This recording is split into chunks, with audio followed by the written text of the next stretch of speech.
திமுக எவராஜ் மரியாதை இருந்தா வெக்க பண்ணியா நீங்களாம்? வெக்கப்படும். பொண்ணு ஊரு அப்பா அந்த என்ன அந்த பொண்ணு குடும்பத்தையே நாசம் பண்ணிட்டீங்க. 7 தலைமுறைக்கு ஒரு அடையாள இதை கொடுத்துருக்கீங்க. எஃப்ஐஆர் லீக் பண்ணிருக்கீங்களா சார்? பொண்ணு பேரு, மொபைல் நம்பர், அப்பா பேரு, ஊரு. வெக்க பண்ணும்.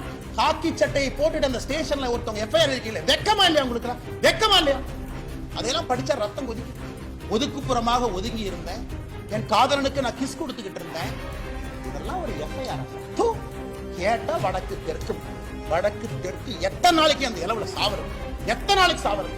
வெக்க பண்ணியா நீங்க மினிஸ்டர்? வெக்க பண்ண. இந்த ஒரு கட்சி பொறுப்புல இருக்கிறனால மரியாதையா பேசுறீங்க. தேசிய கட்சியினுடைய மாநில தலைவர் இந்த வெங்காய பொறுப்புல இருக்கு, அதனால மரியாதையா பேசணும்னு சொல்லி கொடுத்தனால மரியாதை கொடுத்து கூட்டலாம் பேசுறீங்க. திமுக என்கின்ற போர்வை இருந்தனால மட்டும்தான் இந்த அக்யூஸ்ட் அந்த பொண்ணு மேல கை வச்சது. இது வெரி சிம்பிள்.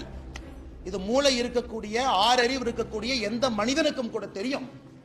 திமுக கட்சி பொறுப்பு இருக்கு, திமுக அமைச்சர்களோடு இருக்கிறாங்கிற ஒரே காரணத்துக்காக மட்டும்தான் ஸ்டேஷன்ல என்கொயரி பண்ணல. இதே போல ஒரு குற்றத்தை அவன் செய்திருக்கின்றான். அதே குற்றத்தை 2வது முறை செய்திருக்கின்றான். இதுக்கு நீங்க அடிச்சீங்க பாருங்க பெல்டி அமைச்சர்கள். எஃப்ஐஆர் எப்படி சார் லீக் ஆச்சு? இந்தியா முழுவதுமே crime criminal tracking network system CCTNS எல்லா போலீஸ் ஸ்டேஷனும் இணைக்கப்பட்டிருக்கிறது. ஃபைபர் ஆப்டிக் கேபிள்ல டேட்டா என்ட்ரி பண்ணோடனே மாஸ்டர் சர்வருக்கு போகும். அதுக்கு ஒரு கண்ட்ரோல் ரூமுக்கு ஒரு SP இருக்கார், இன்ஸ்பெக்டர் இருக்கார். எப்படி அந்த எஃப்ஐஆர் வெளியே வந்துச்சு? போலீஸ் டிபார்ட்மெண்ட்டை தவிர அந்த எஃப்ஐஆர் யாரு வெளியே விட முடியும்? எல்லாமே இன்டர்நெட் புரோட்டோகால் ப்ரொடெக்டட். அவளை ஈஸியா ஹேக் பண்ண முடியாத சிஸ்டத்தை. அது ஒரு எஃப்ஐஆர் சார்? ஒரு படிக்காத எழுதுனா கூட ஒழுக்கமா ஒரு எஃப்ஐஆர் எழுதுவோம்.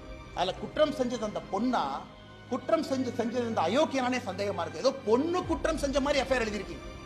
அதெல்லாம் படிச்சா ரத்தம் கொதிக்குது. நான் என்னுடைய காதலனோடு நான் போனேன், ஒதுக்குப்புறமாக ஒதுங்கி இருந்தேன், என் காதலனுக்கு நான் கிஸ் கொடுத்துக்கிட்டு இருந்தேன். இதெல்லாம் ஒரு எஃப்ஐஆர் சார்? காக்கி சட்டையை போட்டுட்டு அந்த ஸ்டேஷன்ல ஒருத்தவங்க எஃப்ஐஆர் இருக்கீங்களா? வெக்கமா இல்லையா உங்களுக்கு? வெக்கமா இல்லையா? குற்றம் நடந்தது அந்த பெண்ணுக்கு. அந்த எஃப்ஐஆர் படிச்சு அந்த எஃப்ஐஆர் கோர்ட்ல நிக்குமா சார்? ஆனா ஆயிரக்கணக்கில் எஃப்ஐஆர் எழுதி இருக்கு, கோர்ட்ல நிக்குமா? அந்த பொண்ணு ஏதோ தன்னுடைய காதலனோடு பிரைவேட்டா ஒரு மொமெண்ட்டை ஸ்பெண்ட் பண்ணதாகவும் கிஸ் கொடுத்துக்கிட்டு இருந்ததாகவும் இவன் புதர் மறைவிலிருந்து வெளியே வந்து புகைப்படத்தை எடுத்து மிரட்டி, என்ன சார் என்ன? இதான் ஒரு எஃப்ஐஆர் டிராஃப்டிங்கா?